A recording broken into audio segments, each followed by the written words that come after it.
Hi everyone, thank you so much for joining us. We have a great presentation for you today.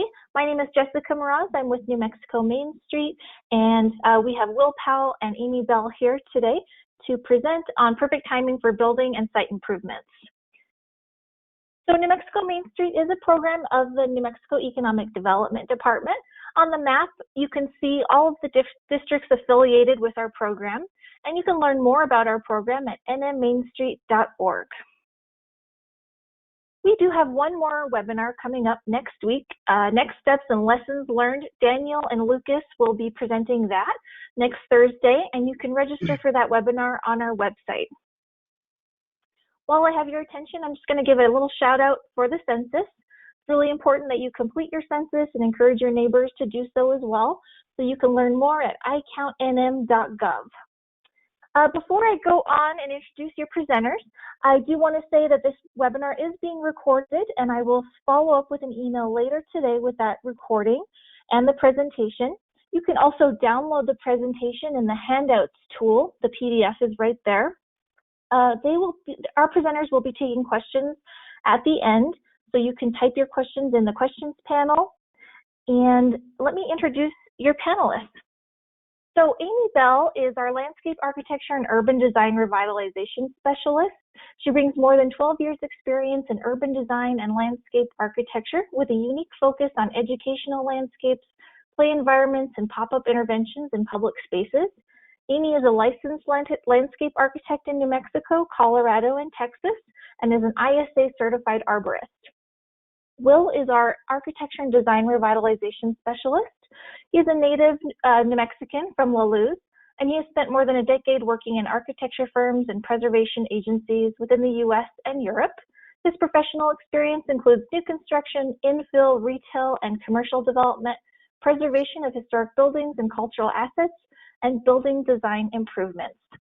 So with that, I'm going to sorry about that. I'm going to send that over to Will. So go ahead. Thanks. Thank you, Jesse. Hi, everyone. I wanted to start off by introducing the new logos if you haven't seen them.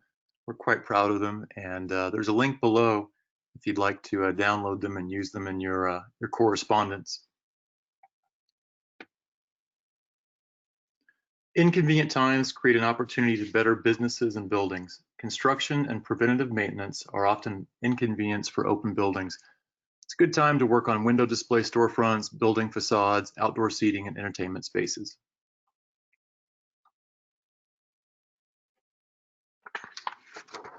You know, there are over 2,000 Main Street organizations across the state, and it's been going on since 1977. In fact, the Main Street program was developed because of economic decline, and this isn't new, and these are things that we work through. Although this is a very different circumstance, these are things that we've certainly worked through before, and through creativity and technical assistance and economic expertise, we're here to support you guys in any way we can.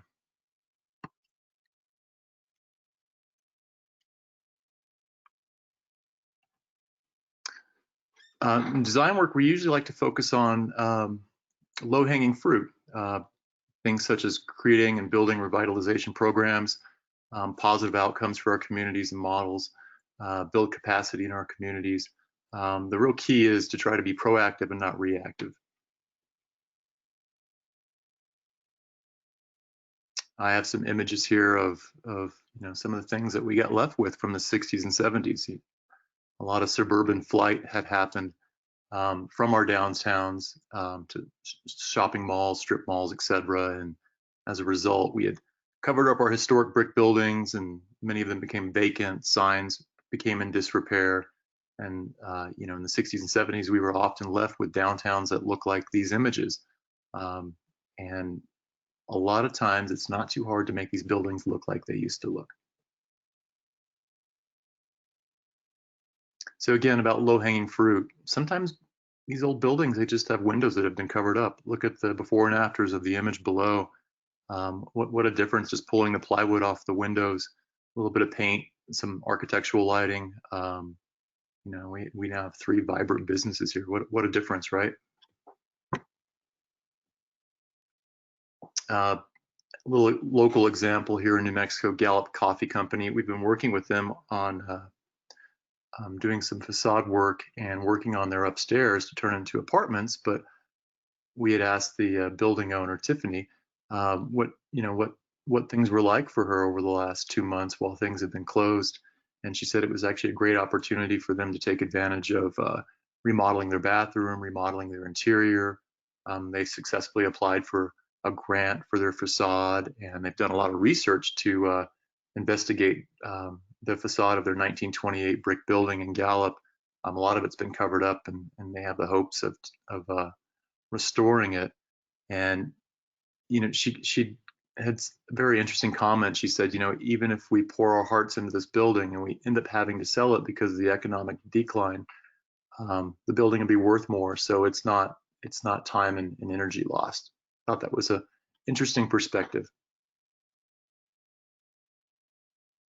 Here's a building in Deming. In 2011, we had been very curious about this building, and I'm showing this as an example to just see how low cost and simple things can be sometimes, and what a dramatic change it can make. This building, we knew there was something underneath all this cladding, this wood cladding, right? We suspect it was probably put up in the 70s, and the local organization took a Saturday with volunteers, and they thought, well, let's pull off some of the cladding and see what we have underneath. And the building was remarkably intact. It's a 1912 AT&T building. It was a phone utility building, and it's now currently a real estate office. Very minimal damage underneath once removing the wood paneling with volunteers. Back to basics. Some of the simplest things can be so powerful, right? I often like to find things that are detriments in our downtowns, and think about how can we work within the given perimeters of making things better. Like these gas utility meters, they're pretty unsightly, and a lot of times people will cover them up. But I thought this was an interesting example of painting them and giving them some life, because a lot of our main streets are arts and organization hubs. Free little libraries, I've seen a lot of these popping up. I think it's a great idea. It gets people downtown, spending time downtown.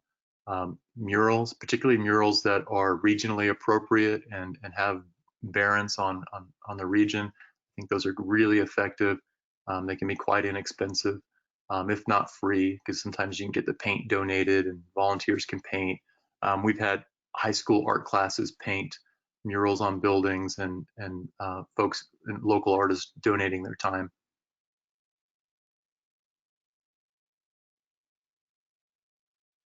And then again, simple things: lighting, flags, benches, seating, planters, all things that we can do that are quite inexpensive, and they just create a vibrancy and a life downtown. And a lot of these things can be done when things are slow, because it requires putting up ladders and hanging things and maybe closing off the street. These are all great things to do during slow times. And can't forget paint. Paint has a remarkable ability to transform buildings and other built items in our environments. Look at the building here, before and after. It's just paint, right? This is actually a rendering to show what the building could look like. You can see the colors that were selected, and the building actually looks like this now, and it was a great success with very modest work put into it. One thing I've learned over the years with painting many buildings is to always test colors, because I've made renderings and we've painted buildings and they did not look like the renderings always. Paints get mixed differently, they show up differently depending upon the time of day and the orientation of the facade. So now I always emphasize, almost make people test colors and make sure they really like them before we spend a weekend or even more painting a building, and often regretting it. And what I find is people often don't have the time or energy to repaint a building. So get it right once. A lot of paint companies sell pints. They're about $5 or $7. They'll mix the color for you and you can test them. So testing is always great.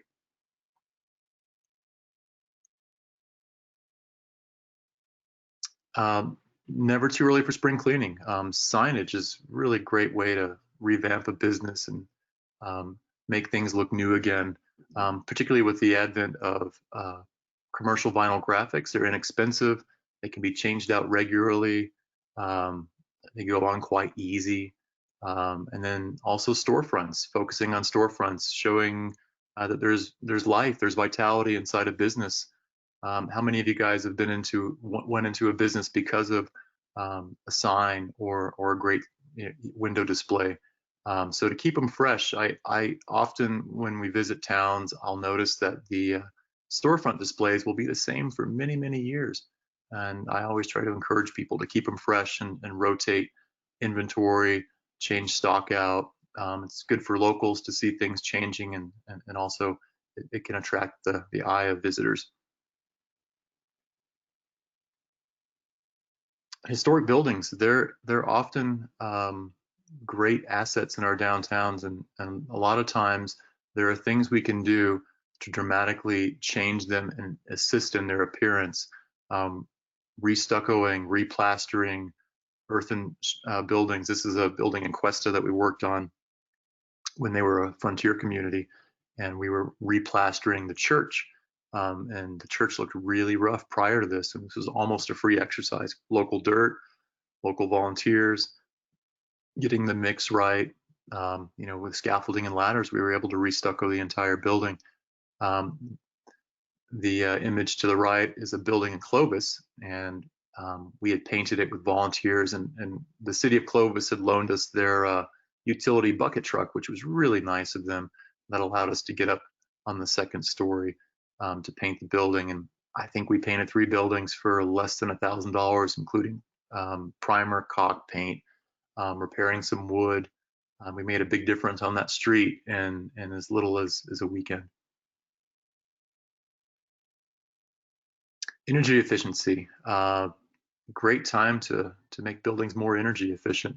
A lot of these older buildings get a bad rap for heating and cooling bills, and it's actually been shown through studies that they're actually use less energy in many ways, particularly if you keep things up like weather stripping.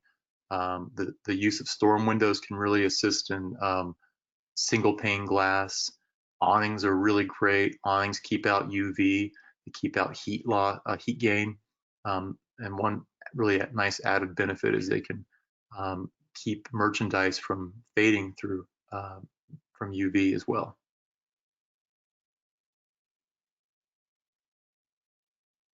I'm going to pass it over to Amy, and she's going to talk about landscape architecture and the urban environment. Thank you. Well, good afternoon, everyone. As Will said, I'm going to talk a little bit about some bigger picture improvements and considerations, as well as site and landscape opportunities right now. So we know that municipal budgets are struggling in most places across the state, but it's important not to lose sight of the big picture right now and how lessons learned from this experience can help our downtowns in the long run. It may be time to update some of these plans, whether it's your downtown master plan, your MRA plan, your comp plan, because it's good timing to work in new insights gained from the pandemic. Long-range plans should be adjusted if needed to support additional resiliency for future crises and emergency situations like this. And historically, there has been funding to support the updates of these plans through the New Mexico Finance Authority. Metropolitan redevelopment area designations and plans are a really helpful tool and are something that I think may be really helpful right now to facilitate public-private partnerships, private investment, and provide assistance to local businesses without violating the anti-donation clause. Main Street communities have access to New Mexico Main Street assistance to provide MRA designation and designation updates, and then once an MRA is designated through local resolution, NMFA funding is available to support the MRA and downtown planning process. These plans are really valuable tools for identifying specific redevelopment projects and strategies, and New Mexico Main Street is here to help your community implement those plans. So for more information, please check out the New this year, New Mexico Main Street MRA Implementation Toolkit. It's available at the link below. I'm going to share a couple examples of pre-COVID MRA projects so you can see how the MRA might be helpful in your community's recovery strategy. In Lovington, the Drylands Brewery is a pre-COVID example of how a municipality can utilize the public-private partnership tool made available through the MRA to incentivize private investment in downtowns struggling to recover. The MRA designation allows for the contribution of public resources to support private reinvestment, which includes the sale or lease of property for less than market value. And you can see here the level of positive impact that this project has had in the Lovington community. Pretty big deal. And public resources can also be used in a metropolitan redevelopment area to assist businesses with public infrastructure upgrades, including utility and sidewalk improvements, as well as waiving fees in the permitting process. So another pre-COVID example is in Farmington, which was an agreement between the local Thai restaurant and the city to use a city parking space for their dumpster, grease and oil storage containers. A very glamorous project. but what this did was it moved the sort of unpleasant equipment away from the restaurant entrance. So it made the entrance to the restaurant, well, it was a back entrance, it made it a more pleasant experience. So this could easily translate today into allowing businesses to use city parking and/or rights of way for outdoor seating, vending, or waiting in line. I want to emphasize that public infrastructure projects provide jobs in the short and the long term. So short term, the construction industry can provide valuable job opportunities for people who were laid off during the shutdown. Long-term infrastructure improvements boost the local economy by making downtown a safer and more comfortable place to be and therefore spend money. This is an example of the recent Great Blocks on Main Street project in Raton, which improved key streetscape areas in the downtown area and is contributing to improved business access and visitation. Much more pleasant place to be in the picture on the right, before and after. Additionally, the city of Albuquerque actually is using $70 million across 15 planned infrastructure projects as a specific strategy for economic recovery. The city has not put any projects on hold and is actually pushing notices a few weeks ahead of schedule for requesting bids on projects. Most of you are probably aware of this, but it is important to note that the state will be holding a special legislative session in June, during which capital outlay funds previously slated for public projects may be diverted, especially if funds have not been obligated. So if you know of a special improvement project happening in your district, now is a critical time to let your elected officials know why it's important to your community's recovery. Zoning and ordinances can temporarily be adjusted to respond to the evolving safety and distancing requirements related to COVID-19, making it easier for businesses to operate within health and safety parameters. For example, the city of Albuquerque has suspended certain provisions of the city's ordinance relating to the requirements to provide a barrier that separates outdoor seating from the sidewalk. Interested businesses can visit the planning department's webpage to view outdoor seating applications, and the department is working on a case-by-case basis to ensure accessibility is maintained. The city is also looking at creating a new ordinance to allow temporary restaurant permits in parking lots. Another interesting example, while not local, is in Tampa, Florida, and this is what's shown in the images on the slide, where they have closed off entire streets for outdoor restaurant dining as part of the Lift Up Local Economic Recovery Plan. With this initiative, streets were closed for 14 days and certain code and permit requirements were temporarily suspended. We have an opportunity here in our recovery strategies to imagine a safer and more equitable future for our communities. In many ways, the response to assist in maintaining social distance is a reclamation of our largest public space, streets. So where would you rather be? in the image on the left or the image on the right. We've got lots more people out on the street looking in shop windows and breathing cleaner air on the right-hand side.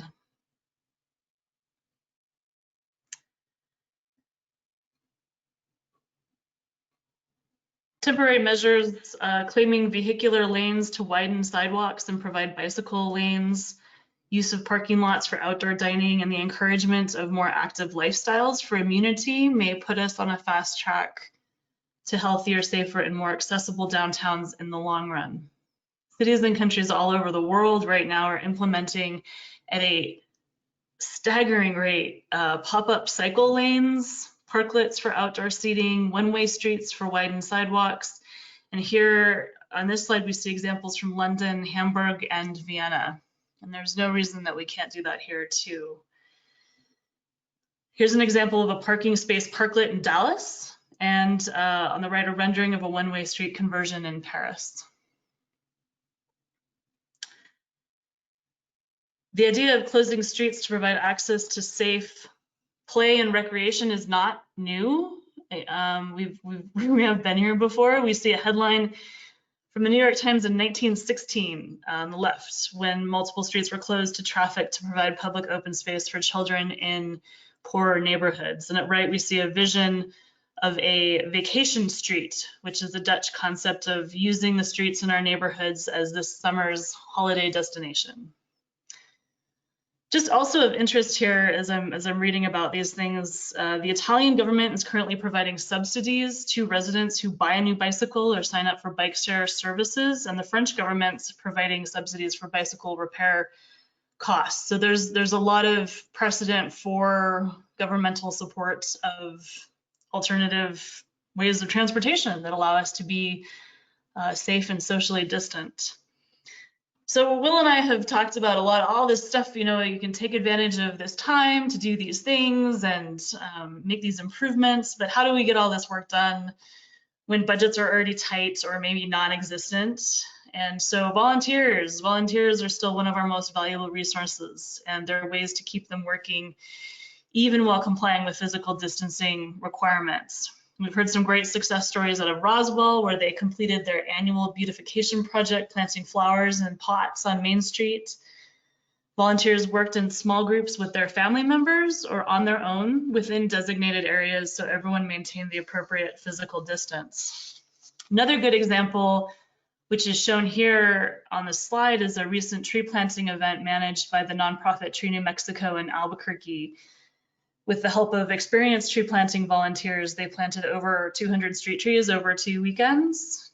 Emails were sent to participants ahead of time with safety protocols, phone numbers for coordination, and a map with their area, including the addresses and species to be planted. Participants were instructed to arrive alone or only with members of their household and to wait in their cars for their planting assignment. Everyone was required to wear a mask with no exceptions, although like in a lot of places, we do see people in the picture here who are not doing that. Tree wells were dug with heavy equipment and trees were dropped off at locations ahead of time. Volunteers brought their own tools or provided sanitized tools.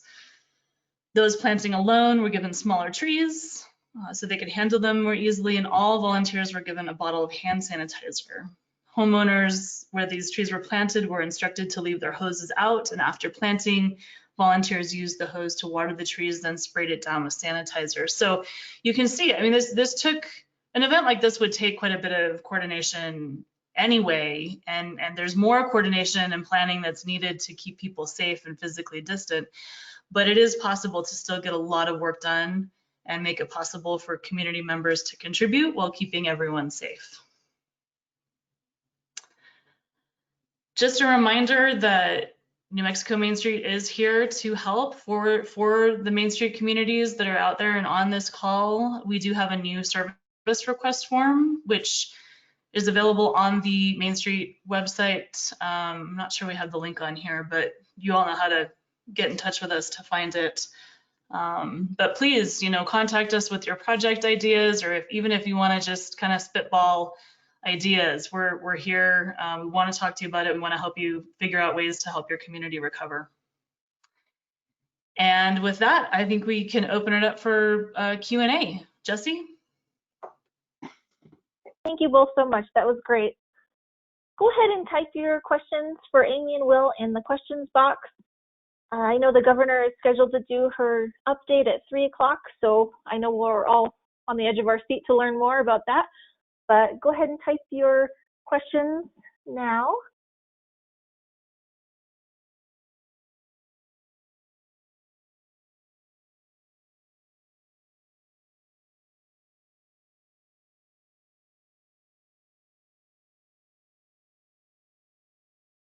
While we're waiting for questions, I'll go ahead and give another shout out to the Buy NM Local website, nmlocalcom, to support local and small businesses in New Mexico. You can register your business there and purchase products off of that website as well. I was going to mention the service request form. Many of you can see that it's been streamlined. It's going to be a little less cumbersome to fill out. It's one form. We used to have it divided up between the 4 points, but now it's one form. So it should be easier for you guys to fill out. And yeah, hope you like it. Awesome. I'm not seeing any questions flow in. So I guess what we'll do is send out this recording later today, and then if you we got one. Here. Okay, finally got one. Okay. Implications of cutting off traffic on streets, curbside pickup versus dining on the streets, an area once dedicated to vehicle traffic. So what are the implications of cutting off traffic on the streets?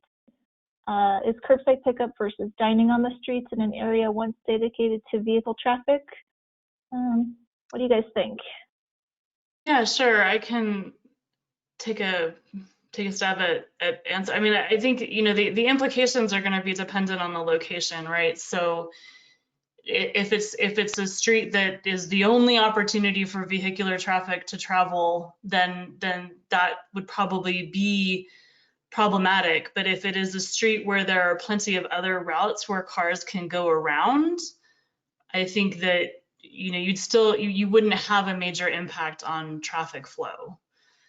So I imagine, and I'm not sure what the methodology was for these streets in Tampa being closed, but I imagine that they did do a level of traffic analysis to make sure that by closing them off, they weren't going to create major congestion as a result. Yeah, I'll say that we spent a lot of time in this over the last 10 years. This is a pretty heated debate, not because of COVID, but just generally cutting or closing off a street to change the use of it. And during urban renewal in the 60s and 70s, a lot of streets got closed and they became these pedestrian areas, and it actually killed the businesses in many towns. They became these sort of vacant areas. So what we usually advocate for is, if you are going to close a street, make it temporary. Pick dedicated times, events. But we find that closing off the streets permanently is usually a good way to kill a street and kill the businesses there. Now, there are exceptions, of course. If there is a street that it's very easy to navigate around and it's not really needed anyway for vehicles, of course, that may be a good instance to do that. But we've seen some of our towns, Las Cruces, Santa Fe, where they've been able to put up bollards and close off streets for events or for weekends, and it's quite successful, and open it back up during normal times to allow vendors to support the businesses and allow folks who maybe aren't as able-bodied to be able to park in front of businesses and patronize them.